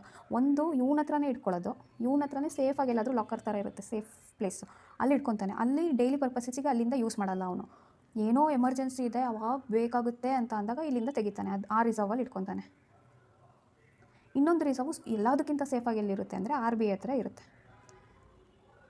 ಒಂದು ಇಲ್ಲೋಗಿ ಸಪೋಸ್ ಎಷ್ಟು ಇವನ ಹತ್ರ ಒಂದು 80 ರೂಪಾಯಿ ಇಟ್ಕೊಂಡು ಆರ್ ಬಿ ಐ ಹತ್ರ 120 ರೂಪಾಯಿ ಇಟ್ಕೊತಾನೆ ಅಂತ ಅಂದ್ಕೊಳ್ಳೋಣ, 200 ರೂಪಾಯಲ್ಲಿ ಆಯಿತಾ. ಇದು ಕೂಡ ಇದು reserve. So 2 type of reserve ಬಂತಾ. ಈ ರಿಸರ್ವ್ಸ್ನೇ ನಾವು ಎಸ್ ಎಲ್ ಆರ್ ಮತ್ತು ಸಿ ಆರ್ ಆರ್ ಅಂತ ಹೇಳೋದು. ಎಸ್ ಎಲ್ ಆರ್ ಅಂತಂದರೆ ಇದ್ರ ಹತ್ರನೇ ಏನು ಇಟ್ಕೊಳ್ಳುತ್ತೆ, ಬ್ಯಾಂಕ್ ಜೊತೆನೇ ರಿಸರ್ವ್, ಬ್ಯಾಂಕ್ ಹತ್ರನೇ ರಿಸರ್ವ್ ಆಗಿ ಇಟ್ಕೊಳ್ಳುತ್ತಲ್ಲ, ಅದನ್ನು ನಾವು ಎಸ್ ಎಲ್ ಆರ್ ಅಂತೀವಿ. ಸಿ ಆರ್ ಆರ್ ಅಂತಂದರೆ ಕ್ಯಾಶ್ ರಿಸರ್ವ್ ರೇಷಿಯೋ, ಇದನ್ನು ಆರ್ ಬಿ ಐ ಹತ್ರ ಇಡಬೇಕು ಅವನು, ಅದನ್ನು ನಾವು ಸಿ ಆರ್ ಆರ್ ಅಂತೀವಿ. ಇನ್ನೂ ಡೆಪ್ತಾಗಿ ಬರುತ್ತೆ ಇದು. ಇವೆರಡೂ ಕಂಬೈಂಡ್ ಆಗಿ ನಾವೇನಂತ ಅಂತೀವಿ ಅಂದರೆ ರಿಸರ್ವ್ ಡೆಪಾಸಿಟ್ ರೇಷಿಯೋ. ಈ ಡೆಪಾಸಿಟಲ್ಲಿ ಎಷ್ಟನ್ನು ನಾವು ಅವನು ರಿಸರ್ವ್ ಆಗಿ ಇಟ್ಕೊಂಡು ಅದ್ರದ್ದು ರೇಷಿಯೋನ ತೆಗೆದ್ರೆ ನಮಗೆ ಸಿಗೋದು ರಿಸರ್ವ್ ಡೆಪಾಸಿಟ್ ರೇಷಿಯೋ. ಇದೇ ಡಯಾಗ್ರಾಮಲ್ಲಿ ಇನ್ನೊಂದು ಕಾನ್ಸೆಪ್ಟ್ ಬರುತ್ತೆ, ಕ್ಯಾಶ್ ಡೆಪಾಸಿಟ್ ರೇಷಿಯೋ. ಇದೆಲ್ಲಿ ಬರುತ್ತೆ ಅಂತಂದರೆ, ಇಲ್ಲಿ ಎಷ್ಟಿದ್ದನಲ್ಲ 500 ರೂಪಾಯಿಲಿ 200 ರೂಪಾಯಿನ ಕ್ಯಾಶ್ ಇಟ್ಕೊಂಡ, 300 ರೂಪಾಯಿ ಡೆಪಾಸಿಟ್ ಮಾಡ್ಕೊಂಡ. So cash deposit ratio, cash ಎಷ್ಟು ಇಟ್ಕೊಂಡ, ಡೆಪಾಸಿಟ್ ಎಷ್ಟು ಮಾಡ್ದ, ಅದ್ರದ್ದು ರೇಷಿಯೋ ಮಾಡಿದ್ರೆ ನಮಗೆ ಸಿಗೋದು ಕ್ಯಾಶ್ ಡೆಪಾಸಿಟ್ ರೇಷಿಯೋ. ಸೊ ಅದೇ ಡಯಾಗ್ರಾಮ್ನ ಮತ್ತೆ ಬರ್ತಿದ್ದೀನಿ ಅಂತಂದರೆ, 500 ರೂಪಾಯಿ ಇತ್ತು, 200 ರೂಪಾಯಿ ಕ್ಯಾಶಲ್ಲಿ ಇಟ್ಕೊತಾನೆ, 300 ರೂಪಾಯಿ ಡೆಪಾಸಿಟ್ ಮಾಡಿಸ್ತಾನೆ ಅಲ್ವಾ ಕ್ಯಾಶ್. ಸೊ ಇದನ್ನು ನಾವು ಇದೇ ಥರ ಡಿವೈಡ್ ಮಾಡಿಬಿಟ್ರೆ cash deposit ratio. Cash currency held by public, ಇಲ್ಲಿ ನಾನು ಒಂದೇ ಇಂಡಿವಿಜುವಲ್ ತೊಗೊಂಡಿರೋದಲ್ವಾ, ಬಟ್ ಇಕಾನಮಿಲಿ ಎಷ್ಟೊಬ್ಬನೇ ಇರ್ತಾನೆ, ನೋ, ನಾವೆಲ್ಲರೂ ಇದ್ದೀವಿ ಅಲ್ವಾ. ಸೊ ನಮ್ಮದೆಲ್ಲವರದು ಸೇರಿ ಕನ್ಸಿಡರ್ ಮಾಡಿ ಸಿ ಡಿ ಆರ್ ಕ್ಯಾಲ್ಕುಲೇಟ್ ಮಾಡ್ತಾರೆ. ಕರೆನ್ಸಿ ಹೆಲ್ಡ್ ಬೈ ಪಬ್ಲಿಕ್ ಎಷ್ಟಿದೆ ಅದು divided by deposits of public in banks. Deposits of public in bank, deposit ಎಲ್ಲಿಟ್ಟಿರ್ತೀವಿ ನಾವು, ಆಬ್ವಿಯಸ್ಲಿ ಬ್ಯಾಂಕ್ಸ್. ಹೌದು, ಬ್ಲ್ಯಾಕ್ ಮನಿ ಮಾಡೋರು ಎಲ್ಲೆಲ್ಲೋ ಡೆಪಾಸಿಟ್ ಮಾಡ್ಕೊಂಡಿರ್ತಾರೆ, but I am talking about general think. So this is what cash deposit ratio. ಈಗ ಇದ್ರಲ್ಲಿ question ಹೇಗೆ ಕೇಳ್ತಾನೆ ಅಂದರೆ, ಫೆಸ್ಟಿವಲ್ ಟೈಮಲ್ಲಿ ಸಿ ಡಿ ಆರ್ ಜಾಸ್ತಿ ಆಗುತ್ತಾ ಕಡಿಮೆ ಆಗುತ್ತಾ ಅಂತ ಕೇಳ್ತಾನೆ. ಸೊ ತಲೆ ಎಲ್ಲ ಅವನೇನೂ ಕೊಡಲ್ಲ, ನೀನೇ ತಲೆ ಉಪಯೋಗಿಸ್ಬೇಕು. ಫೆಸ್ಟಿವಲ್ ಟೈಮಲ್ಲಿ ಏನು ಮಾಡ್ತಾನೆ, ಡೆಪಾಸಿಟ್ಸ್ ಇನ್ನೂ ಜಾಸ್ತಿ ಮಾಡ್ತಾರೆ ಬ್ಯಾಂಕಲ್ಲಿ, ಇರೋ ಡೆಪಾಸಿಟ್ಸ್ನ ಆಚೆ ತೆಗೆದ್ಬಿಟ್ಟು ಖರ್ಚು ಮಾಡ್ತಾರೆ ಹಬ್ಬದ ಟೈಮಲ್ಲಿ. ಆಬ್ವಿಯಸ್ಲಿ ಹಬ್ಬ ಆಗಲಿ ಮದುವೆ ಆಗಲಿ ಡೆಪಾಸಿಟ್ಸ್ ಏನಿರುತ್ತೆ ಅದನ್ನು ವಿತ್ಡ್ರಾ ಮಾಡ್ಕೊತಾರೆ. ಸೊ ಇದು 100 ರೂಪಾಯಿ ಇದ್ದಿದ್ದು, ಸಪೋಸ್ 100 ರೂಪಾಯಿ ಇತ್ತು ಅಂತ ಅಂದ್ಕೊಳ್ಳೋಣ, ಅಲ್ಲ 1000 ಇತ್ತು ಅಂದ್ಕೊಳ್ಳೋಣ. ಈ 1000ದಲ್ಲಿ ಅವರು 800 ರೂಪಾಯಿ ಆಚೆ ತೆಕ್ಕೊಂಡ್ಬಿಡ್ತಾರೆ, ಉಳ್ಕೊಳ್ಳೋದೆಷ್ಟು 200 ರೂಪಾಯಿ ಉಳ್ಕೊಳ್ಳುತ್ತೆ. ಸೊ ಯಾವಾಗ ಡಿನಾಮಿನೇಟರ್ ಕಡಿಮೆ ಆಗುತ್ತೋ ಆಗ ಈಕ್ವಲಿಂದ ಈ ಕಡೆದು ಏನಾಗುತ್ತೆ, ಜಾಸ್ತಿ ಆಗುತ್ತೆ, because they are indirectly proportional to each other ಆಯಿತಾ. ಜೊತೆಗೆ ಇವ್ನು ಆಚೆ ತಗೊಂಡಾಗ ಈ 800 ರೂಪಾಯಿನ ಅದು ಎಲ್ಲಿಗೆ ಹೋಗಿ ಸೇರುತ್ತೆ, ಕರೆನ್ಸಿ ಇನ್ ಪಬ್ಲಿಕ್ಕಿಗೆ ಹೋಗುತ್ತಾ. ಸೊ ಇದು ಏನಾಗುತ್ತೆ, ಇದು ಕೂಡ ಜಾಸ್ತಿ ಆಯಿತಾ ಇವಾಗ ವ್ಯಾಲ್ಯೂ. ಇದು 1000 ರೂಪಾಯಿನ ಇತ್ತು ಅಂತ ಅಂದ್ಕೊಂಡ್ರೆ ಈಗ ಇದು ತೆಗೆದ್ಮೇಲೆ 1800 ರೂಪಾಯಿ ಆಗುತ್ತಾ. ಸೊ ಯಾವಾಗ ನ್ಯೂಮರೇಟರ್ ಇರೋದು ಜಾಸ್ತಿ ಆಗುತ್ತೋ ಆಗ ಈಕ್ವಲೆಂಟ್ ಟರ್ಮ್ ಏನಾಗುತ್ತೆ ಈ ಕಡೆದು, ಇದು ಕೂಡ ಜಾಸ್ತಿ ಆಗುತ್ತೆ, because they R directly proportional. So ಒಂದು ಕ್ವಶನ್ ಕೊಡೋದು ಇಷ್ಟೇ, ಫೆಸ್ಟಿವಲ್ ಟೈಮಲ್ಲಿ ಸಿ ಡಿ ಆರ್ ಏನಾಗುತ್ತೆ, ಇನ್ಕ್ರೀಸ್, ಡಿಕ್ರೀಸ್, ರಿಮೈನ್ಸ್ ಅನ್ಚೇಂಜ್, ನನ್ of the above. So festival ಟೈಮಲ್ಲಿ ಸಿ ಡಿ ಆರ್ ಆಗೋದು ಏನಾಯಿತು, ಡೆಪಾಸಿಟ್ಸ್ ವಿತ್ಡ್ರಾ ಆಯಿತಾ, ಡೆಪಾಸಿಟ್ಸ್ ವಿತ್ಡ್ರಾ ಆದರೆ ಇದು ವ್ಯಾಲ್ಯೂ ಕಡಿಮೆ ಆಯಿತಾ, ಈ ವ್ಯಾಲ್ಯೂ ಕಡಿಮೆ ಆದರೆ ಸಿ ಡಿ ಆರ್ ಜಾಸ್ತಿ ಆಯಿತು. So answer will be increased. So that is all about C D R ಆಯ್ತಲ್ವಾ. ನಾವು you look for R D R. R D R is reserve deposit ratio. So reserve deposit ratio ಹೇಗೆ calculate ಮಾಡ್ತೀವಿ, reserves held by ಯಾರು, ಮುಂಚೆ currency held by public ಇತ್ತು, ಈಗ reserves held ಮಾಡ್ತಾ ಇರೋದು ಯಾರು, ಈ ರಿಸರ್ವ್ ಆಗಿ ತಗೊಂಡು ಹೋಗ್ತಿದ್ದಾನಲ್ವಾ ಇದು ಯಾರು, ಪಬ್ಲಿಕ್ಕಾ ಬ್ಯಾಂಕಾ. So reserve held by bank to ಏನಿದು ಡೆಪಾಸಿಟ್ ತಾನೆ. ಸೊ ಡೆಪಾಸಿಟ್ಸ್ ಯಾರು ಮಾಡೋದು ಬ್ಯಾಂಕಲ್ಲಿ, ಡೆಪಾಸಿಟ್ಸ್ ಆಫ್ ಪಬ್ಲಿಕ್ ಇನ್ ಬ್ಯಾಂಕಲ್ಲೇ ತಾನೇ ಮಾಡೋದು ಡೆಪಾಸಿಟ್. ಓಕೆ, ಸೊ ಈ ರೇಷಿಯೋ ಬರುತ್ತಲ್ವ, ಹಾಗಾದರೆ ಇದಕ್ಕೆ ವ್ಯಾಲ್ಯೂ ಏನು ಸಬ್ಸ್ಟಿಟ್ಯೂಟ್ ಮಾಡಬೇಕು? ಇಲ್ಲೇನೋ 200 300 ಮಾಡ್ಕೊಂಡ್ವಿ ನಾವು. ಇಲ್ಲೇನು ಮಾಡಬೇಕು? ರಿಸರ್ವ್ ಎಷ್ಟಿರ್ತಿರೋದು ಇವನು 200ನ ರಿಸರ್ವ್ ಆಗಿರ್ತಾ ಇರೋದು, 100 ಅವ್ನ ಪರ್ಪಸ್ಸಿಗೆ ಯೂಸ್ ಮಾಡ್ಕೊತಾ ಇದ್ದಾನೆ, 200ನ ರಿಸರ್ವ್ ಆಗಿರ್ತಾನೆ. ಸೊ 200ನ ನ್ಯೂಮರೇಟರಲ್ಲಿ ಬರೀತೀವಿ. ಕೆಳಗಡೆ ಏನಿದೆ ಡೆಪಾಸಿಟ್ಸ್ ಇದೆ, ಈ 100 ಅಲ್ಲ ಇರೋದು, ಅವ್ನು ಎಷ್ಟು ಯೂಸ್ ಮಾಡ್ಕೊತಾನೆ ಅಂತ ಇದೆಯಾ? ಇಲ್ಲ, ಡೆಪಾಸಿಟ್ಸ್ ಎಷ್ಟಿತ್ತು ಬ್ಯಾಂಕ್ ಹತ್ರ? ಟೋಟಲು 300 ರೂಪಾಯಿ ಇತ್ತು. So this we call it as reserve deposit ratio. ಇದರಲ್ಲೂ ಅವ್ನು ಏನು ಬೇಕಾದರೂ ಕೇಳಿ ಕ್ವಶನಲ್ಲಿ ಆಟಾಡಿಸಿದ್ರು, if you are like very crystal clear about the concept, ಅವ್ನು ಏನು ಆಟಾಡಿಸಿದ್ರು you will be able to mark the right answer itself. So R D ಆರಲ್ಲಿ ಯಾವ್ಯಾವುದು ಬರುತ್ತೆ? R D R is nothing but CRR plus SLR. ಅವನು bank ಅವನ ಹತ್ರ ಎಷ್ಟು ಇಟ್ಕೊತಾನೆ, ಅಂದರೆ SLR ಅವನ ಹತ್ರನೇ ರಿಸರ್ವ್ ಆಗಿ ಎಷ್ಟು ರೂಪಾಯಿನ ಅವನ ಹತ್ರನೇ ರಿಸರ್ವ್ ಆಗಿ ಇಟ್ಕೊತಾನೆ, ಅದನ್ನು ನಾವು SLR ಅಂತೀವಿ. ಅದು plus CRR cash reserve ratio. RBI ಹತ್ರ RBI ನನ್ನ ದುಡ್ಡನ್ನ ಇಷ್ಟು ಇಟ್ಕೊಂಡಿರಪ್ಪ, ನನಗೆ ಬೇಕಾಗಿದೆ ಎಮರ್ಜೆನ್ಸಿ ಟೈಮಲ್ಲಿ ನಾನು ನಿಂಗೆ ಕೇಳ್ತೀನಿ ಅವಾಗ ಕೊಡುವಂತೆ ಅಂತ ಕೊಟ್ಟಿರ್ತಾನಲ್ವ, that money is CRR cash reserve ratio. ಇಲ್ಲಿ ಕ್ಯಾಶ್ ಅಂತ ಏನಕ್ಕಿದೆ ಅಂತ ಅಂದರೆ, it is mandatorily given in terms of cash alone. ಕ್ಯಾಶಲ್ಲೇ ಕೊಡಬೇಕು ಇದನ್ನು. ಗೌರ್ಮೆಂಟ್ ಸೆಕ್ಯೂರಿಟೀಸ್ ಕೊಡ್ತೀನಿ, in the form of treasury bills ಕೊಡ್ತೀನಿ, ಕ್ಯಾಶಲ್ಲೇ ಕೊಡಬೇಕು ಆರ್ ಡಿ ಆರಿಗೆ. ಆದರೆ SLRಲ್ಲಿ ಸ್ಟ್ಯಾಟ್ಯುಟರಿ ಲಿಕ್ವಿಡಿಟಿ ರೇಷಿಯೋ. ಇದರಲ್ಲೇನು ನೀನು ಗೋಲ್ಡಲ್ಲಾದರೂ ಇಡ್ಬೋದು, ಕ್ಯಾಶಲ್ಲಿ, ಹಾಗಾದರೆ ಕ್ಯಾಶಲ್ಲಿ ಇಡೋಕ್ಕಾಗಲ್ವ? ಕ್ಯಾಶಲ್ಲೂ ಇಡ್ಬೋದು, ಗೌರ್ಮೆಂಟ್ ಸೆಕ್ಯೂರಿಟೀಸಲ್ಲೂ ಇಡ್ಬೋದು, ಬೇರೆ ಯಾವ ಥರ ಫೈನಾನ್ಷಿಯಲ್ ಇನ್ಸ್ಟ್ರೂಮೆಂಟ್ ನಿನ್ನ ಹತ್ರ ಇದೆ ಅಂದರೆ ಅದರಲ್ಲೂ ಇಡಬಹುದು, ಸ್ಟೇಟ್ ಡೆವಲಪ್ಮೆಂಟ್ ಲೋನು. ಸೊ ಇದೆಲ್ಲ ಕ್ವಶನ್ ಏನು ಕೇಳ್ತಾನೆ, which am of the following qualifies for SLR ಅಂತ. Usually all of the above answer ಇರುತ್ತೆ, but you have to be very careful. ಆ ಥರ ಕ್ವಶನ್ಸ್ನ will solve once this unit gets completed. So moral of the story is RDR is sum of CRR plus SLR. Okay, ನಾವು will go to money creation. ಈಗ money ಕ್ರಿಯೇಷನಿಗೆ ಬೇಕಾಗಿರೋ basic concepts ಎಲ್ಲ ನಮಗೆ ಗೊತ್ತಾಗಿದೆ. ಈಗ ಮನಿಯಿಂದ ಹೌ ಮನಿ ಈಸ್ ಕ್ರಿಯೇಟೆಡ್, ದುಡ್ಡಿಂದ ದುಡ್ಡು ಹೇಗೆ ಮಾಡುತ್ತೆ ಇಕಾನಮಿಯಲ್ಲಿ ಅಂತ will. Sorry, I needed to go. My teammates were calling me and I found new friends today. One is Ahan and another one is Ahani. Okay, now come back to money creation. Money creation allenu same example will repeat. As you know, Yashpeda ivaga Ahan and Ahani. This is Ahan and this is Ahani. Okay, ಸೊ ಅಹಾನ್ ಏನು ಮಾಡ್ತಾನೆ, 1,000 ರೂಪಾಯಿ worth ಗೋಲ್ಡ್ನ RBI ಕೊಟ್ಬಿಟ್ಟು ದುಡ್ಡು ಇಸ್ಕೊಂಡು ಬರ್ತಾನೆ. Suppose CDR ಏನು ratio is 1, ಅಂದರೆ ಮೇಲ್ಗಡೆ ಹಾಫು ಕೆಳಗಡೆ ಹಾಫ್ ಇರಬೇಕು. ಕ್ಯಾಶ್ ಹಾಫು, ಅರ್ಧ ಕ್ಯಾಶ್ ಇಟ್ಕೊತಾನೆ, ಅರ್ಧ ಡೆಪಾಸಿಟ್ ಮಾಡ್ತಾನೆ. ಆಯಿತಾ? ಇಲ್ಲಿ ಸಪೋಸ್ RDR ರೇಷಿಯೋ 20% ಇರುತ್ತೆ ಅಂತ 20% ಸೆಟ್ ಮಾಡಿರ್ತಾರೆ RBI ಅಂತ ಅಸ್ಯೂಮ್ ಮಾಡಿಕೊಂಡ್ರೆ, 20% ಆಫ್ 500 ಎಷ್ಟು? 100. ಸೊ 100ನ ರಿಸರ್ವಲ್ಲಿ ಇಡ್ತಾನೆ. ಇದನ್ನು CRR SLR ರೇಷಿಯೋ ಅದು ವೇರಿ ಆಗುತ್ತೆ, ಮುಗೀತು. ಇನ್ನು ಮಿಕ್ಕಿದ 400 ರೂಪಾಯಿ SBI ಹತ್ರ ಏನು ಉಳ್ಕೊಳ್ಳುತ್ತೆ, ಇದನ್ನು ಇವನು ಇನ್ನೊಂದು ಪರ್ಸನಿಗೆ ಲೋನ್ ಕೊಡ್ತಾನೆ. This is Ahani. ಸೊ ಈಗ money supply if you calculate, money supply ಏನಾಗುತ್ತೆ? ಸೊ ಬರೀ ಒಂದೇ ಪರ್ಸನ್ ಇದ್ದ ಮನಿ ಸಪ್ಲೈ ಏನಿತ್ತು? 1,000 ರೂಪಾಯಿ ಇತ್ತಾ? ಈಗ 2 ಪರ್ಸನ್ ಇದೆ ಅಂತ ಅಂದರೆ 1,000 ರೂಪಾಯಿ ಇವಂದು, ಅದೆಲ್ಲಾದರೂ ಇರಲಿ, ಕ್ಯಾಶಲ್ಲಾದರೂ ಇರಲಿ, ಡೆಪಾಸಿಟಲ್ಲಾದರೂ ಇರಲಿ. ಸೊ 1,000 ರೂಪಾಯಿ ಅಹಾನ್ದು ಪ್ಲಸ್ ಇನ್ನೊಂದು ಪಬ್ಲಿಕ್ ಇದೆ ಅಲ್ವ, ಇವಾಗ ಅವಳದೆಷ್ಟು? 400 ರೂಪಾಯಿ ಇದೆ ಅವಳ ಹತ್ರ ಕ್ಯಾಶ್. ಲೋನಿಂದನಾದರೂ ತೊಗೊಳ್ಳಿ, ಹೇಗಾದರೂ ತೊಗೊಳ್ಳಿ, ಬಿಕಾಸ್ ಅದು ಅವಳದು ಇವಾಗ ಕ್ಯಾಶಲ್ಲಿದೆ. ಸೊ ಮನಿ ಸಪ್ಲೈ ಟೋಟಲ್ ಎಷ್ಟಾಯಿತು? 1,400 ರೂಪಾಯಿ ಆಯಿತು. ಮನಿ ಕ್ರಿಯೇಟ್ ಆಗಿದ್ದೆಷ್ಟು? 1,000 ರೂಪಾಯಿ ಅಷ್ಟೇ. ಗೋಲ್ಡ್ ಕೊಟ್ಟಿದ್ದು 1,000 ರೂಪಾಯಿ ಅಷ್ಟೇ. ಸೊ ಬಟ್ ಸಾರಿ, 14,000 ಬರ್ತಿಬಿಟ್ನಾ? 1,400 ರೂಪಾಯಿ ಆಯಿತಾ? 1,400 ರೂಪಾಯಿ ಮನಿ ಸಪ್ಲೈ ಇದೆ. ಮಾನಿಟ್ರಿ ಬೇಸ್ ಎಷ್ಟು? ಮಾನಿಟ್ರಿ ಬೇಸ್ ಅಂತಂದರೆ ಏನು? Total liability of RBI. So ಈ ಕೇಸಲ್ಲಿ ಮಾನಿಟ್ರಿ ಬೇಸ್ ಎಷ್ಟಾಗುತ್ತೆ ಅಂತ ಅಂದರೆ, we'll calculate monetary base is equal to what? Cash held by public ಹತ್ರ ಇವಾಗ ಎಷ್ಟು ಜನ ಪಬ್ಲಿಕ್ ಇದ್ದಾರೆ? 2. ಅಹಾನ್ ಇದೆಷ್ಟು ಕ್ಯಾಶು? 400 ರೂಪಾಯಿ. ಇವಂದು ಅಹಾನ್ದು ಎಷ್ಟು ಕ್ಯಾಶು? 500 ರೂಪಾಯಿ ಕ್ಯಾಶ್ ಇಟ್ಕೊಂಡಿದ್ದ, ಮಿಕ್ಕಿ ಡೆಪಾಸಿಟ್ ಮಾಡ್ದ. ಸೊ ಬ್ಯಾಂಕ್ ಹತ್ರ ಎಷ್ಟಿತ್ತು? ಬ್ಯಾಂಕ್ ಹತ್ರ ಇಲ್ಲ, ಬಟ್ ಬ್ಯಾಂಕ್ RBI ಹತ್ರ ಎಷ್ಟಿಟ್ಟಿದೆ? 100 ರೂಪೀಸು ಪ್ಲಸ್ ಓಕೆ, ಅಷ್ಟೇ, ಇನ್ಯಾವುದೂ ಇಲ್ಲ. ಸೊ ಮಾನಿಟ್ರಿ ಬೇಸ್ ಎಷ್ಟಾಯಿತು? ಪಬ್ಲಿಕ್ದು ಸೇರಿ 900. ಬ್ಯಾಂಕು RBI ಹತ್ರ ಇಟ್ಟಿರೋದು, ಬ್ಯಾಂಕ್ ಹತ್ರ ಉಳ್ಕೊಂಡಿರೋ ದುಡ್ಡೆಷ್ಟು? ಯಾವುದೂ ಇಲ್ಲ, ಲೋನಿಗೆ ಕೊಟ್ಬಿಟ್ಟಿದೆ ಮಾರ್ಕೆಟಿಗೆ. ಸೊ ಟೋಟಲ್ ಮಾನಿಟ್ರಿ ಬೇಸ್ ಎಷ್ಟಾಯಿತು? Total liability of RBI 1000 rupees ಆಗುತ್ತೆ. ಆಯಿತಾ?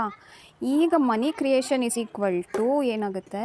ಮನಿ supply divided by monetary base ಅಂತ ಇದ್ರದ್ದು definition. Money creation is the ratio of money supply to monetary base. Money supply ಎಷ್ಟಿತ್ತು ಈ ಕೇಸಲ್ಲಿ? 2 ಪರ್ಸನ್ ಇದ್ದಾಗ 1,400 ರೂಪಾಯಿನ ಮನಿ ಸಪ್ಲೈದು. ಮನಿ ಸಪ್ಲೈ 1,400 ರೂಪಾಯಿ. ಮಾನಿಟ್ರಿ ಬೇಸ್ ಎಷ್ಟಿತ್ತು? 1,000 ರೂಪಾಯಿ. ಅಂದರೆ ಅರ್ಥ ಏನು? 0 ಕ್ಯಾನ್ಸಲ್ 14/10 ಅಂದರೆ 1.4 ಆಯಿತಾ. ಅರ್ಥ ಇದೆ. 1.4 ಏನು ಇಂಡಿಕೇಟ್ ಮಾಡುತ್ತೆ ಅಂತಂದರೆ ನೀನು 1000 ರುಪೀಸ್ನ ನೀನು ಮಾರ್ಕೆಟಿಗೆ ಬಿಡ್ತಾ ಇದೆಯಾ ಅಂತಂದರೆ ಅದು 1.4 ಟೈಮ್ಸ್ ಅಷ್ಟು ಕ್ರಿಯೇಟ್ ಆಗ್ತಾ ಇದೆ. ಸೊ ಇದು ಇನ್ನೂ ಜಾಸ್ತಿ ಮಾಡಬೇಕು ಅಂತ ಅಂದರೆ ಏನು ಮಾಡಬೇಕು, ಇಲ್ಲಿ ಟ್ರಾನ್ಸಾಕ್ಷನ್ಸ್ ಏನಾಗ್ತಿದೆ ಬ್ಯಾಂಕ್ ಮತ್ತು ಪೀಪಲ್ ಮಧ್ಯೆ ಇದು ಇನ್ನೂ ಜಾಸ್ತಿ ಆಗುತ್ತೆ ಅಂತ ಅಂದ್ಕೊಳ್ಳೋಣ. ಸೊ ಇವನು ಏನು ಮಾಡ್ತಾನೆ ಮತ್ತು ಇದರಲ್ಲಿ ಈ 400 ರೂಪಾಯಲ್ಲೇ 200 ರೂಪಾಯಿ ಇಟ್ಕೊಂಡು ಇನ್ನೂ 200 ರೂಪಾಯಿ ಎಲ್ಲಾದರೂ ಇನ್ವೆಸ್ಟ್ ಮಾಡ್ತಾನೆ ಅಂತ ಅಂದ್ಕೊಳ್ಳೋಣ. ಸಪೋಸ್ ಬೇರೆ ಬ್ಯಾಂಕಲ್ಲಿ ಹೋಗ್ಬಿಟ್ಟು ಅವ್ನು ಡೆಪಾಸಿಟ್ ಮಾಡ್ಕೊತಾನೆ 200 ರೂಪಾಯಿನ. ಸೊ ಈ ಬ್ಯಾಂಕು ಈ 200 ರೂಪಾಯಿನ ಬೇರೆ ಯಾವುದೋ ಥರ್ಡ್ ಪರ್ಸನಿಗೆ ಕೊಡ್ತಾನೆ. So we'll consider Pranav here, ಆಯಿತಾ. ಪ್ರಣವಿಗೆ ಕೊಡ್ತಾನೆ. ಸೊ ಇವಾಗ 3 ಪರ್ಸನ್ ಆಯಿತು. ಪ್ರಣವ್, ಅಹಾನಿ, ಅಹಾನ್ ಎಲ್ಲರದು ಸೇರಿ ಎಷ್ಟಾಗುತ್ತೆ? ಅಹಾನ್ ಹತ್ರ 500 ರೂಪಾಯಿ, ಇವಳ ಹತ್ರ 400 ಇದ್ದಿದ್ದು 200 ರೂಪಾಯಿ ಆಗುತ್ತೆ, ಮತ್ತು ಇವನ ಹತ್ರನೂ 200 ರೂಪಾಯಿ ಆಗುತ್ತೆ. ಬ್ಯಾಂಕ್ದು ಎಲ್ಲ ಸೇರಿ ಅದು ಚೇಂಜ್ ಆಗ್ತಾ ಹೋಗುತ್ತೆ. ಸೊ ಮನಿ ಸಪ್ಲೈ ಇನ್ಕ್ರೀಸ್ ಆಗುತ್ತೆ. ಮನಿ ಸಪ್ಲೈ ಯಾವಾಗ ಇನ್ಕ್ರೀಸ್ ಆಗುತ್ತೆ? Money creation automatically will increase. So 1000 ರೂಪಾಯಿಗೆ 1.4 ಅಷ್ಟು ಮನಿ ಕ್ರಿಯೇಟ್ ಆಗ್ತಾ ಇದೆ. This is money creation. So next concept is monetary policy. We'll do it in another separate video. Bye.